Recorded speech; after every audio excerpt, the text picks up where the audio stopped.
എല്ലാവർക്കും സ്വാഗതം. നമ്മൾ വീണ്ടും MOPയുടെ പ്രീവിയസ് ക്വസ്റ്റ്യൻ ആണ് പറയുന്നത്. ഇനി എല്ലാ ക്ലാസ്സുകളിൽ തന്നെ പ്രീവിയസ് ക്വസ്റ്റ്യൻ മാത്രമേ പറയുള്ളൂ. ആ ക്വസ്റ്റ്യനിൽ ഞാൻ നമ്മൾ ഇതുവരെ ടച്ച് ചെയ്യാത്ത ഏതെങ്കിലും ഭാഗമാണെങ്കിൽ അതിൻ്റെ എക്സ്പ്ലനേഷൻ അന്നേരം തന്നെ പറയുന്നുണ്ട്. പിന്നെ നമ്മൾ റിപ്പീറ്റ് ചോദ്യങ്ങൾ ഇതിൽ വരുന്നുണ്ട്. അത് നമുക്ക് ഒഴിവാക്കി പറയാന്ന് പറയുമ്പോൾ നമ്മൾ ഇങ്ങനെ ഓരോന്നും നോക്കേണ്ടി വരുന്നു. അതുകൊണ്ട് നമ്മൾ പറഞ്ഞിട്ടുള്ള ചോദ്യമാണെങ്കിൽ ഞാനങ്ങ് സ്പീഡിൽ പറയും. നിങ്ങൾക്ക് ഒരു തവണയും കൂടെ കേൾക്കുക ആകാലോ, അങ്ങനെ വിചാരിക്കുന്നു. അപ്പൊ നോക്കുക, ചോദ്യത്തിലേക്ക് നേരിട്ട് കിടക്കാം. ഒരു കത്തിന്റെ, അതായത് ലെറ്ററിന്റെ മുകളിൽ എന്താണ് എഴുതേണ്ടത്? ഈ ലെറ്ററിന്റെ മുകളിൽ പലതും ഉണ്ടാവും. നമ്മൾ പിന്നെ ഫയൽ നമ്പർ ഉണ്ടാവും, ഡേറ്റ് ഉണ്ടാവും, അഡ്രസ്സ് ഉണ്ടാവും എന്നൊക്കെ പറഞ്ഞാലും ഈ MOPയിൽ ഇങ്ങനെ ഒരു ചോദ്യം വന്നാൽ അതിന്റെ ആൻസർ ടൈറ്റിൽ എന്നാണ്. അത് നിങ്ങൾ ഓർമ്മിച്ച് വെക്കണം. തലക്കെട്ട് അഥവാ ടൈറ്റിൽ. അതായത് ഒരു കത്തിന്റെ ലെറ്ററിന്റെ മുകളിൽ എന്താണ് എഴുതേണ്ടതെന്ന് ചോദിച്ചാൽ ടൈറ്റിലാണ് അല്ലെങ്കിൽ തലക്കെട്ടാണ്. അല്ലെങ്കിൽ നമുക്ക് വേറെ എന്ത് പറയാം? സബ്ജക്റ്റ് എന്ന് പറയാം. സബ്ജക്റ്റ്, ടൈറ്റില്, തലക്കെട്ട് അല്ലെങ്കിൽ സബ്ജക്റ്റ്, അങ്ങനെയൊക്കെ പറയാം. അടുത്ത ചോദ്യം, ഫയലുകൾ തീർപ്പാക്കുന്നത് എളുപ്പമാക്കാൻ എന്താണ് എഴുതുന്നത്? അതിനാണ് നമ്മൾ നോട്ട് എഴുതുന്നത്, അല്ലെ കുറിപ്പ് എഴുതുക എന്ന് പറയും. നോട്ട് എഴുതുക. നോട്ട് എഴുതുന്നത് എന്തിനു വേണ്ടിയിട്ടാ?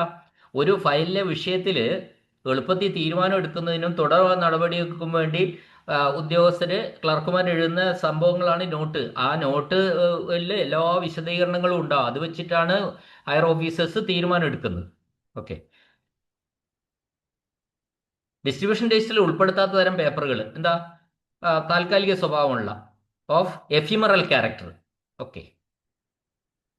അടുത്ത ചോദ്യം, ഡെസ്പാച്ച് കം സ്റ്റാമ്പ് അക്കൗണ്ട് രജിസ്റ്ററിൽ എത്ര കോളങ്ങൾ ഉണ്ട്? ശ്രദ്ധിക്കണേ, dispatch cum stamp account register, അതിൽ 8 കോളങ്ങളുണ്ട്. ഡെസ്പാച്ച് കം സ്റ്റാമ്പ് അക്കൗണ്ട് രജിസ്റ്ററിൽ 8 കോളങ്ങളാണ്. അടുത്ത ചോദ്യം, സ്റ്റോക്ക് ഫയല് സെക്ഷനിൽ എത്ര കാലം സൂക്ഷിക്കണം? സ്റ്റോക്ക് ഫയൽ എന്ന് പറഞ്ഞാൽ നമുക്കറിയാം, എല്ലാ പിന്നെ ഈ ഓർഡറുകളും ഉത്തരവുകളൊക്കെ നമുക്ക് വന്നു കഴിഞ്ഞാൽ ആ ഉത്തരവുകളുടെ മേലെ മിക്കവാറും ഒരു നടപടിയൊന്നും ഉണ്ടാവില്ല. പക്ഷെ ഉത്തരവുകൾ നമുക്ക് പിന്നീട് ആവശ്യമാണ്, പല ഓർഡറുകളും. ആ ഓർഡറുകളെല്ലാം കൂടി ഇടുന്ന ഒരു ഫയലിനാണ് നമ്മൾ സ്റ്റോക്ക് ഫയൽ എന്ന് പറയുന്നത്. അപ്പൊ സ്റ്റോക്ക് ഫയൽ സെക്ഷനിൽ എത്ര കാലം സൂക്ഷിക്കണമെന്നാണ് ചോദിച്ചിരിക്കുന്നത്. അത് പിന്നെ സ്ഥിരമായിട്ട് സൂക്ഷിക്കേണ്ട, കാരണം പഴയകാല ഉത്തരവുകളൊക്കെ നമുക്ക് തേടണമെങ്കിൽ സ്റ്റോക്ക് ഫയലിലാണ് നോക്കുക. ഇപ്പൊ ഭാവിയിലെ റഫറൻസിനായിട്ട് സ്റ്റോക്ക് ഫയലുകൾ സ്ഥിരമായി സൂക്ഷിക്കേണ്ടതുണ്ട്. അടുത്ത ചോദ്യം, ഫയലിൽ എത്ര ഫ്ലൈ ലീഫുകൾ വെക്കാം? ഒറ്റ ഫ്ലൈ ലീഫാണ് വെക്കുക ഫയലിൽ. അടുത്ത ചോദ്യം, റെക്കോർഡ് റൂം 3 മാസത്തിൽ ഒരിക്കൽ പരിശോധിക്കാൻ ഉത്തരവാദിത്തപ്പെട്ടവർ ആര്? റെക്കോർഡ് റൂം 3 മാസത്തിൽ ഒരിക്കൽ പരിശോധിക്കാൻ ഉത്തരവാദിത്തപ്പെട്ടവർ ആരാണ്? അത് മിനിസ്റ്റീരിയൽ സ്റ്റാഫിന്റെ ഹെഡാണ്. മിനിസ്റ്റീരിയൽ സ്റ്റാഫിന്റെ ഹെഡാണ് 3 മാസത്തിൽ ഒരിക്കൽ റെക്കോർഡ് റൂം പരിശോധിക്കേണ്ടത്. അടുത്ത്, താഴെ പറയുന്നവയിൽ ഏതാണ് ഹെഡ് ഓഫ് ഓഫീസോ എല്ലാ മാസവും പരിശോധിക്കേണ്ടത്? ഓരോ മാസവും ഹെഡ് ഓഫ് ഓഫീസ് പരിശോധിക്കേണ്ട ബുക്ക് ഏതാ? അത് കോൾ ബുക്കാണ്. കോൾ ബുക്കാണ് ഓരോ മാസവും പരിശോധിക്കേണ്ടത്. അടുത്ത ചോദ്യം, ഇമ്പോർട്ടന്റ്, അർജന്റ്, പേഴ്സണൽ എന്നിവ എക്കണോമിക് സ്ലിപ്പിൽ എന്തുപയോഗിച്ച് അടയാളപ്പെടുത്തണം? നമ്മളൊരു കവറിന്റെ മുകളിൽ അല്ലെ എക്കണോമിക് സ്ലിപ്പ് വെച്ചിട്ട് ഒട്ടിച്ച കവറിന്റെ മുകളിൽ പിന്നെ ഇങ്ങനൊക്കെ എഴുതും, ഇമ്പോർട്ടന്റ്, അർജന്റ്, പേഴ്സണൽ എന്നൊക്കെ എഴുതിയിട്ട് ആ കവർ അയക്കുക. അത് MOPയിൽ പറയുന്ന ഒരു റൂളാണ്. ശരി അല്ല, MOP പറയുന്ന ഒരു പിന്നെ നടപടിക്രമമാണ്. അപ്പൊ അതില് ഈ കവറിന്റെ മുകളിൽ ഇങ്ങനെയൊക്കെ എഴുതിയാല് ഏത് മഷി വെച്ച എന്ത് ഉപയോഗിച്ച് അടയാളപ്പെടുന്ന? അത് ചുവപ്പ് മഷി ഉപയോഗിച്ചിട്ട് അടയാളപ്പെടുത്തേണ്ടത്. എന്തൊക്കെ? ഇമ്പോർട്ടന്റ്, അർജന്റ്, പേഴ്സണൽ എന്നൊക്കെ പറഞ്ഞിട്ട് ഈ കവറിന്റെ മുകളിൽ എഴുതാറുണ്ട്. അത് ചുവപ്പ് മഷി വെച്ചിട്ടാണ് എഴുതേണ്ടത്. അടുത്ത ചോദ്യം, ഡെസ്പാച്ച് ക്ലർക്ക് എവിടെയാണ് ഡെസ്പാച്ച് സ്റ്റാമ്പ് പതിക്കുന്നത്? ഡെസ്പാച്ച് ക്ലർക്ക്, അതായത് ഒരു അയക്കുന്ന കാര്യങ്ങള് ഉത്തരവായി ഡിസ്പോസലായി എല്ലാം ഇഷ്യൂ ചെയ്യുന്ന ആളാണ്, അല്ലെങ്കിൽ അയക്കുന്ന ആളാണ് ഡെസ്പാച്ച് ക്ലർക്ക്. ആ ഡെസ്പാച്ച് ക്ലർക്ക് എന്ത് ചെയ്യും? ഈ അയച്ചതിന് ശേഷം ഒരു സ്റ്റാമ്പ് എന്ന് പറഞ്ഞാൽ ഉദ്ദേശിക്കുന്ന സീലാണ്. ഡെസ്പാച്ച്ഡ് എന്ന് പറഞ്ഞ ഒരു സീല് എവിടെ പതിക്കും എന്നാ ചോദിച്ചിരിക്കുന്നത്? അത് ഓഫീസ് കോപ്പിയിലാണ് പതിക്കുക. ഡെസ്പാച്ച്ഡ് എന്ന് പറയുന്ന സ്റ്റാമ്പ് എന്ന് പറഞ്ഞാൽ അതിന്റെ സീല് ഓഫീസ് കോപ്പിയിലാണ് ഏത് ഡെസ്പാച്ച് ക്ലർക്ക് പതിക്കുന്നത്. അപ്പോൾ അത് അയച്ചു എന്നുള്ളതിന്റെ തെളിവ് നമ്മുടെ അടുത്ത് വേണം. അതിനു വേണ്ടിയിട്ടാണ് അത്തരത്തിൽ ചെയ്യുന്നത്.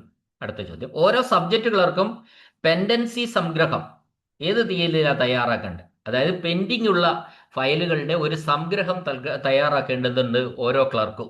അത് ഏത് തീയതിയിലാണെന്നാ ചോദ്യം. 5-ാം തീയതിയിലാണ്.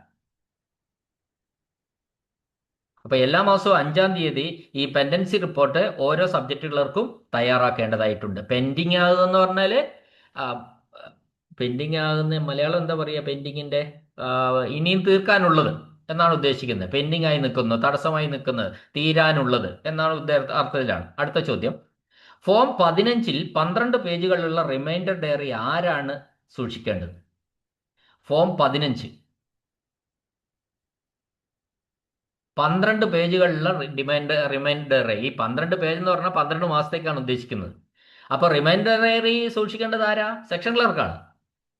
അപ്പൊ താൻ കൈകാര്യം ചെയ്യുന്ന ഫയലുകളുടെ തീയതികൾ അതൊക്കെ മറക്കാതിരിക്കാൻ വേണ്ടിയിട്ടാണ് ക്ലർക്ക് ഈ റിമൈൻഡർ ഡയറി സൂക്ഷിക്കുന്നത്.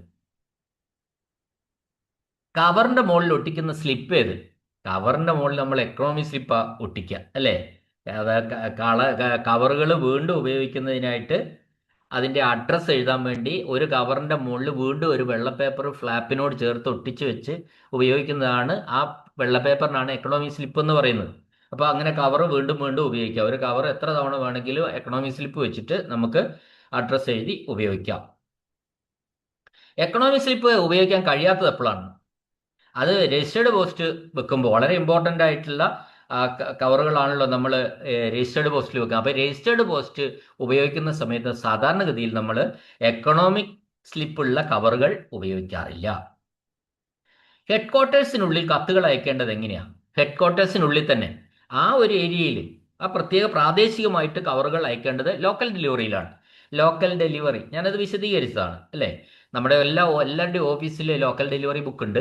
ആ ഡെലിവറി ബുക്കിൻ്റെ അടുത്ത് നമ്മൾ ആ കവർ ഓഫീസിലേക്ക് കൊടുക്കേണ്ട 2-3 കവറുകൾ ആ ലോക്കൽ ഡെലിവറിയിൽ വെച്ചിട്ട് കൊടുത്തു വിടുകയാണ്. അവിടെ ചെന്ന് അവിടുത്തെ ക്ലർക്ക് ആ കവർ വാങ്ങി ഈ ലോക്കൽ ഡെലിവറിയിൽ ഒപ്പിട്ട് തരും, ഇത്ര കിട്ടിയെന്നും പറഞ്ഞു.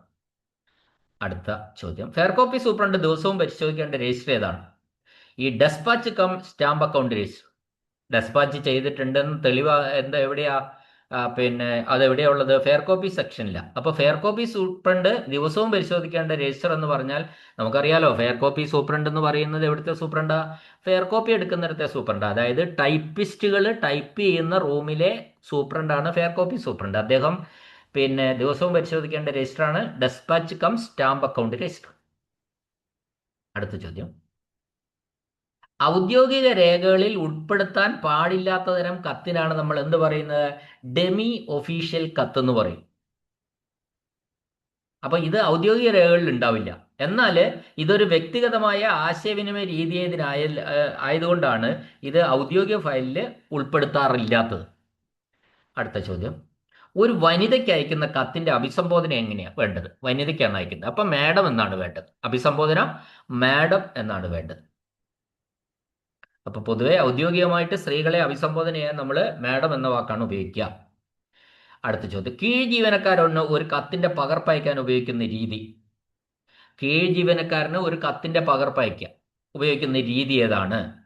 അപ്പൊ ഞാൻ അതിനൊരു ഉദാഹരണം വെച്ച് നിങ്ങളോട് പറയാം. അതായത് കത്ത് പല രീതിയുണ്ട്, ഫോർമാറ്റുകൾ പലതുണ്ട്. ഇപ്പൊ നമ്മൾ വിദ്യാഭ്യാസ വകുപ്പിൽ ഡയറക്ടറുടെ പൊതുവിദ്യാഭ്യാസ ഡയറക്ടറുടെ ഓഫീസിൽ നിന്ന് ഒരു കത്ത് വന്നു, സർക്കുലർ. ആർക്ക് വന്നു? DDക്ക് വന്നു. DD ഡെപ്യൂട്ടി ഡയറക്ടർക്ക് വന്നു. അപ്പോൾ എന്താ വന്നതിൻ്റെ അർത്ഥം എന്താ? താങ്കളുടെ ഇത് എല്ലാ ഹെഡ് മാസ്റ്റർമാരിലേക്കും എത്തിക്കണം എന്നാണ്. അപ്പോൾ അവിടുന്ന് ഡെപ്യൂട്ടി ഡയറക്ടർ എന്ത് ചെയ്യും? ഇതിൻ്റെ കോപ്പി എടുത്ത് അയക്കുകയാണെങ്കിൽ അയക്കുക, അല്ലെ മെയിലാണെങ്കിൽ അങ്ങനെ എന്ത് ചെയ്യും?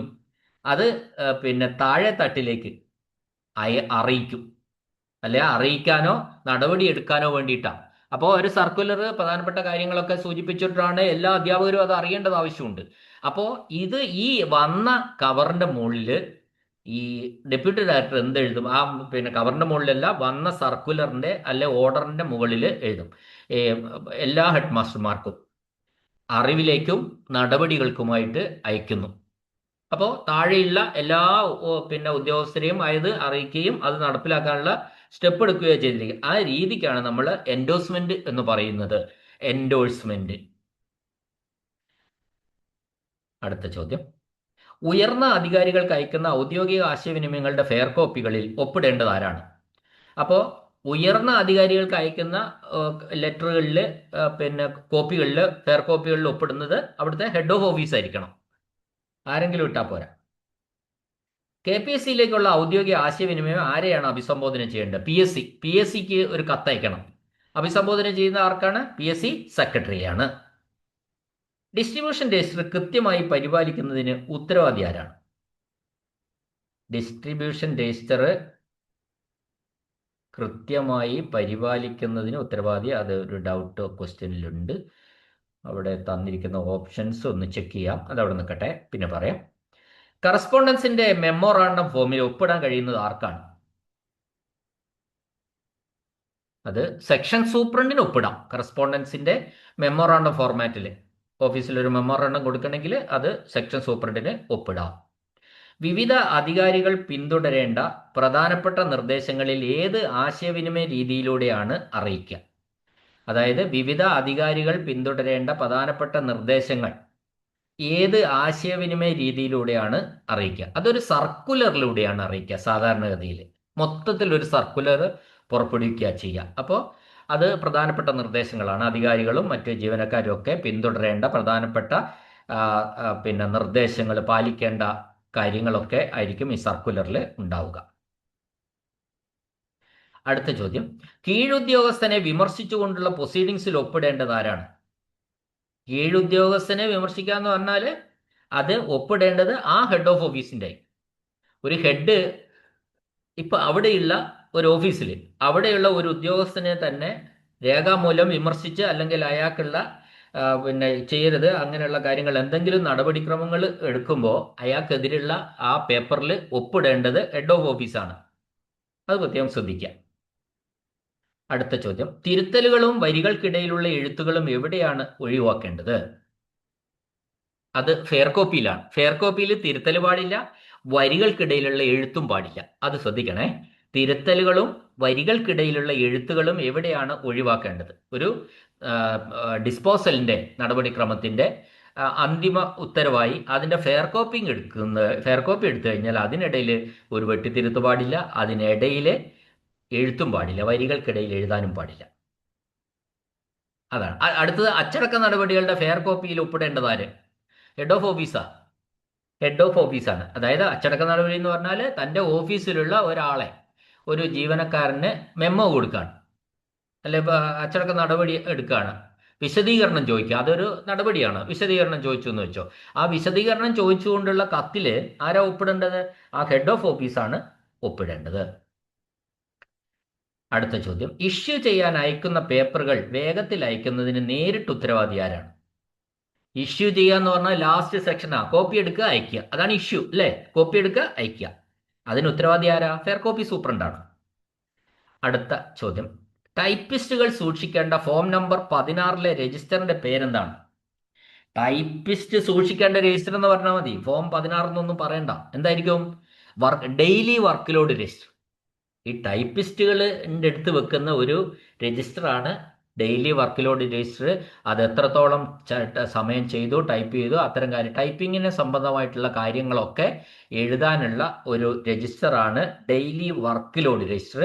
ആ ഡെയിലി വർക്ക് ലോഡ് രജിസ്റ്ററിന്റെ കസ്റ്റോഡിയൻ എന്ന് പറയുന്നത് ടൈപ്പിസ്റ്റാണ്. ടൈപ്പിസ്റ്റിന്റെ ടൈപ്പിങ്ങുമായി ബന്ധപ്പെട്ട കാര്യങ്ങളാണ് ഈ ഡെയിലി വർക്ക് ലോഡ് രജിസ്റ്ററിൽ എഴുതുക. അത് form number 16 local delivery book ദിവസവും പരിശോധിക്കുന്ന ആരാണ്? ഡെസ്പാച്ചിങ് ക്ലർക്കാണ്. ഡെസ്പാച്ചിങ് ക്ലർക്കിനായിട്ട് പരിശോധിച്ചാൽ മതിയോ? കാരണം ഇത് അയച്ച് കൊടുത്തു വിട്ടാൽ ആ ലോക്കൽ ഡെലിവറിയിൽ അത് പിന്നെ റിസീവ്ഡ് സിഗ്നേച്ചർ ഉണ്ടോ എന്നൊക്കെ നോക്കേണ്ടത് ആരാ? ഡെസ്പാച്ചിങ് ക്ലർക്കാണ്. അത് അയക്കുന്ന ക്ലർക്കാണ് അത് നോക്കേണ്ടത്. അതിനാണ് ഡെസ്പാച്ചിങ് ക്ലർക്ക് എന്നത് കൊണ്ട് ഉദ്ദേശിച്ചിരിക്കുന്നത്. അടുത്ത ചോദ്യം തിരിച്ചു വീണ്ടും ചോദിക്കും, വർക്ക് ലോഡ് രജിസ്റ്ററിന്റെ സൂക്ഷിപ്പുകാരൻ ആരാണ്? ടൈപ്പിസ്റ്റ് ആണ് വർക്ക് ലോഡ് രജിസ്റ്റർ. ഓഫീസ് കോപ്പിയിൽ ഡെസ്പാച്ച് സ്റ്റാമ്പ് പതിക്കുന്നത് ആരാണ്? ഓഫീസ് കോപ്പിയിൽ ഡെസ്പാച്ച് സ്റ്റാമ്പ് എന്ന് പറഞ്ഞാൽ ഡെസ്പാച്ച്ഡ് എന്ന് പറയുന്ന സീല് വെക്കുന്നത് ആരാണ്? എല്ലാം അയച്ചു കഴിഞ്ഞ് അത് ഡെസ്പാച്ചിങ് ക്ലർക്കാണ്. നോട്ട് ഫയലിന്റെ മാർജിനിൽ ഓഫീസർ തന്റെ ചോദ്യം എഴുതുമ്പോൾ സെക്ഷൻ ക്ലർക്ക് എവിടെയാണ് മറുപടി നൽകേണ്ടത്? ശ്രദ്ധിക്കണേ. നോട്ട് ഫയലിൽ മാർജിൻ ഉണ്ടല്ലോ, നമുക്ക് 1/3 മാർജിൻ നോട്ട് ഫയലിലുണ്ട്. അപ്പം നോട്ട് ഫയലിന്റെ നടുഭാഗത്ത് ഇങ്ങനെ സെക്ഷൻ ക്ലർക്ക് നോട്ട് എഴുതിയിട്ടുണ്ടാവും. ആ നോട്ട് എഴുതി പിന്നെ വയർ ഓഫീസറിന് വെച്ചു. അപ്പുറത്ത് വെച്ച് കഴിയുമ്പോൾ ഈ പിന്നെ മാർജിനിൽ ഓഫീസർ തൻ്റെ ഒരു ചോദ്യം എഴുതും. ഈ സെക്ഷൻ ക്ലർക്ക് എഴുതിയ നോട്ടിന് അതിനൊരു ക്ലാരിഫിക്കേഷനായിട്ട് ചില ചില സംശയങ്ങൾ ഓഫീസർക്ക് ഉണ്ടാവും നടപടി എടുക്കുന്ന കാര്യത്തിൽ. അപ്പോൾ അങ്ങനെ ഒരു ചോദ്യം സെക്ഷൻ ക്ലർക്ക് എന്ത് ചെയ്യും, സോറി, ഓഫീസർ എന്ത് ചെയ്യും, ആ മാർജിനിൽ എഴുതും. എന്നിട്ട് ഫയൽ വീണ്ടും എവിടെ വരും, സെക്ഷൻ ക്ലർക്കിൻ്റെ അടുത്തേക്ക് വരും. അങ്ങനെ വന്നാൽ അതിൻ്റെ മറുപടി എവിടെയാണ് സെക്ഷൻ ക്ലർക്ക് എഴുതേണ്ടത്? അതിൻ്റെ മറുപടി സെക്ഷൻ ക്ലർക്ക് എവിടെയാണ് എഴുതാൻ? ചോദ്യം മനസ്സിലായി നിങ്ങൾക്ക്? അതായത് ഒരു നോട്ട് ഫയലിൽ 1/3 മാർജിൻ ലെഫ്റ്റ് സൈഡിൽ ബാക്കി ഉണ്ടാവും അല്ലേ? ആ മാർജിനിൽ സെൻട്രൽ പോർഷനിലാണ് എന്ത്, ക്ലർക്ക് നോട്ട് എഴുതിക്കൊണ്ട് പോകുന്നത്. ഓരോ ഫയലിനെ സംബന്ധിച്ച് നോട്ട് വിശദമായിട്ട് ക്ലർക്ക് എഴുതി. അതെല്ലാം മേലെ സൂപ്രണ്ടിൻ്റെ അടുത്തെത്തി, അവിടുന്ന് ഓക്കെ പറഞ്ഞു അടുത്ത ഓഫീസറിൻ്റെ അടുത്തെത്തി. അത് അംഗീകരിക്കേണ്ട ഓഫീസർ നോക്കുമ്പോൾ അതെല്ലാം വായിച്ച് വിശദമായിട്ട് നോക്കുമ്പോൾ അങ്ങേർക്ക് ഒന്ന് രണ്ട് സംശയങ്ങൾ ഇക്കാര്യത്തിൽ അന്തിമ തീരുമാനം എടുക്കാൻ വേണ്ടി അദ്ദേഹം എന്ത് ചെയ്തു, അപ്പോൾ ഈ മാർജിനിൻ്റെ ഇടതുവശത്ത് ഒന്ന് രണ്ട് ചോദ്യങ്ങൾ അവിടെ എഴുതിയിട്ടു. അപ്പോൾ എന്തായി, നമ്മുടെ നോട്ട് അംഗീകരിച്ചിട്ടില്ല, ഇപ്പോഴും എഴുതിയിട്ടു വീണ്ടും ഇത് സെക്ഷൻ ക്ലർക്കിൻ്റെ അടുത്തേക്ക് വരികയാണ്. അങ്ങനെ വന്നു കഴിയുമ്പോൾ സെക്ഷൻ ക്ലർക്ക് ഈ ചോദ്യത്തിനൂടെ മറുപടി അവിടെ കൊടുക്കണം. എന്നാൽ മാത്രമേ അങ്ങേരുടെ ഓഫീസറുടെ സംശയം തീർന്നാൽ അത് പാസ്സാക്കാൻ പറ്റുള്ളൂ. അപ്പോൾ അത് എവിടെയാ സെക്ഷൻ ക്ലർക്ക് എഴുതുക എന്നാ, നോട്ടിൻ്റെ തുടർച്ചയായിട്ട് എഴുതിയാൽ മതി. നോട്ട് ഫയലിൻ്റെ തുടർച്ചയായിട്ടാണ് അങ്ങേര് ഇതിന് മറുപടി എഴുതേണ്ടത്, അല്ലാതെ മാർജിനിലല്ല. അടുത്ത ചോദ്യം, നോട്ട് ഫയലിന്റെ മുകളിൽ ഏത് നിറത്തിലുള്ള ഫ്ലൈ ലീഫ്? നോട്ട് ഫയൽ എന്ന് പറഞ്ഞാൽ മഞ്ഞയാണ് അല്ലേ, ഫ്ലൈ ലീഫ് വെക്കുന്നത്. നോട്ട് ഫയലിന്റെ മുകളിൽ വെക്കുന്ന ഫ്ലൈ ലീഫിന്റെ നിറം മഞ്ഞയാണ്. അടുത്ത ചോദ്യം, ടെലഫോണിക് മെസ്സേജ് ഏത് രീതിയിലാണ് കൈകാര്യം ചെയ്യുന്നത് എന്നാണ് അടുത്ത ചോദ്യം. ടെലഫോണിക് മെസ്സേജ് എന്നൊക്കെ പറഞ്ഞാൽ ഇപ്പോൾ അത് ശരിക്കും ഒരു സാധാരണഗതിയിൽ ഡെമി ഒഫീഷ്യൽ കമ്മ്യൂണിക്കേഷൻ ആയിട്ടാണ് അർദ്ധ ഔദ്യോഗിക അറിയിപ്പ് ആയിട്ടാണ് അത് വളരെ ഇമ്പോർട്ടൻറ്റ് ചോദ്യമാണ്. സാധാരണഗതിയിൽ ചോദിച്ചു വരുന്നുണ്ട്. ഒരു ഫോണിൽ വിളിച്ചിട്ട് ടെലിഫോണിക് സന്ദേശം, ഒരു വിവരം പറഞ്ഞു, കാര്യങ്ങളൊക്കെ പറഞ്ഞു, അതിൻ്റെ പോലെയാണ് അയക്കേണ്ട സമയം കഴിഞ്ഞിട്ടുണ്ട് എന്ന് പറഞ്ഞാൽ അതിനെ നമ്മൾ ട്രീറ്റ് ചെയ്യേണ്ടത് എങ്ങനെയാണെന്നാണ്. അത് നമ്മൾ ഒരു ഡെമി ഒഫീഷ്യൽ കമ്മ്യൂണിക്കേഷൻ ആയിട്ടാണ് ട്രീറ്റ് ചെയ്യേണ്ടത്. അർദ്ധ ഔദ്യോഗിക അറിയിപ്പായിട്ടാണ് ഒരു ടെലിഫോണിക് മെസ്സേജ് നമുക്ക് മുകളിൽ നിന്ന് വരുന്നാൽ അതിനെ കൺസിഡർ ചെയ്യേണ്ടതെന്നാണ് അർത്ഥം. അപ്പോൾ നമ്മൾ ചില ഡേറ്റുകൾക്കുള്ളിൽ ചില കാര്യങ്ങൾ നമ്മൾ അയക്കേണ്ടതായിട്ടുണ്ടാവും. അപ്പോൾ അങ്ങനെ അയച്ചില്ല എങ്കിൽ നമുക്ക് വേണമെങ്കിൽ നമ്മളോട് വിശദീകരണമൊക്കെ ചോദിക്കാം. പക്ഷേ നമ്മളോട് വിശദീകരണം ചോദിച്ചാലും ഈ പ്രശ്നങ്ങൾക്ക് പിന്നെ പരിഹാരമാവുന്നില്ലല്ലോ.